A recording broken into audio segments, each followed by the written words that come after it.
Alright, I got all this stuff done now. I got the second baffle drilled out here. So we got two of them here. I just swinging style in there. So those two are baffle with holes, perforated. I got the trap door back here. Got all my lines fitted in tight. Now I got the screws for over here. And we didn't have time to get lock tabs made yet, so we're going to go ahead and use screws with lock washers and flat washers, which would be the height that we need for down here. And then I got the little dowels that go down here between the lines. Down here so we don't eliminate that sharp edge to cut the line with. It's in there right now. It's hard to see it, but when you move it away you can see down in there. I had the light on. Oh, now I got light. Yeah, now I can see in there. So anyway, we'll put the dowel in there here to protect it. That'll be a good spot. Okay, all of this has to be assembled in an order. All of these pieces have to put together and slid down as a unit into the pan. Then you Loctite, you screw this in on the front with a little button head here. That secures that, and then this here obviously is held down with 4 screws. And then we do our final tightening on these nuts here.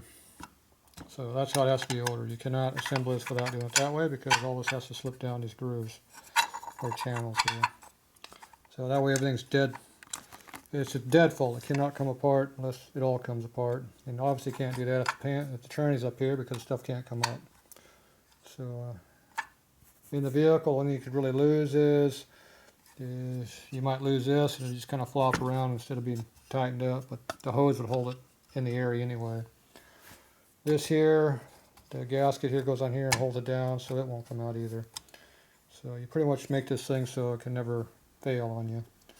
And this here, the pin can never come out because it goes all the way through from this side.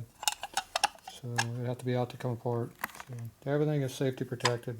So you have nothing that can come out. So, alright, we're going to try to assemble this up and we'll see what it looks like when we're done. Alright, I got this all assembled now. So it's all Loctite on down, nuts are all tight, screws are all up in here, baffles are in, nice and tight, hose is tight, trap door still works. Yeah, that works. Lean up and goes backwards. Goes up until it hits the bolts right there. A better light helps. So it stops when it hits the bolt head, so it's open that far. Quite a bit of, let a lot of oil in real quick. Got a drain plug here on the side. Didn't order the right hardware. Had to use a chrome one. The other one over here, the transmission drain, we got an AN blue one over there. This one's a chrome one, stuck with it. So that all goes like that. And we got our plate right here. That goes right here.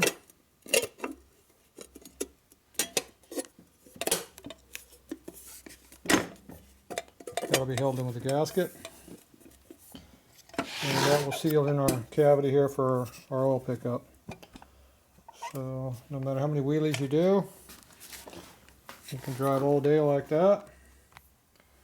The oil comes in here out of your motor. The oil drops into here from your motor. Transmission's right up in this area, so it'll drop in. It might just drip down all these baffles here and get over here. Once you fill up the cavity right in here, then this will start filling in.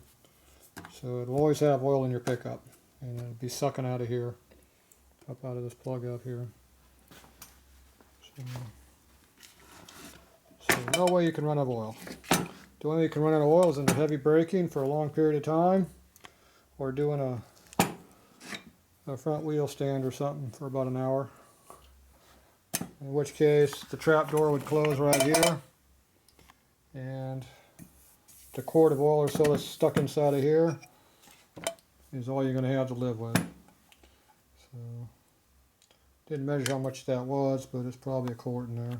The pan itself holds just under 4 quarts, so you got at least a quart of oil here, no matter what you do, except go upside down.